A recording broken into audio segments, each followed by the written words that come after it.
Всем привет! Сегодня 1 мая 2025 года. Я сегодня должна была вместе с мужем переехать на дачу до октября. Но что-то не срослось, потому что с ночи лил ливень, после обеда пошел снег с дождем, а сейчас уже летит снег. Вот нашу машину немного припорошило.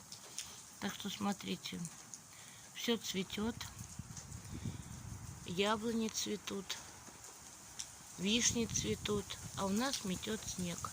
Вот он. И такой вот ветер.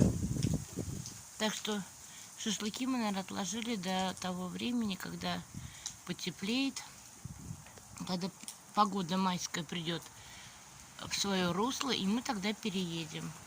А так у нас снег. Так что кто сегодня празднует 1 мая, всем хорошего настроения. Я вместе с вами.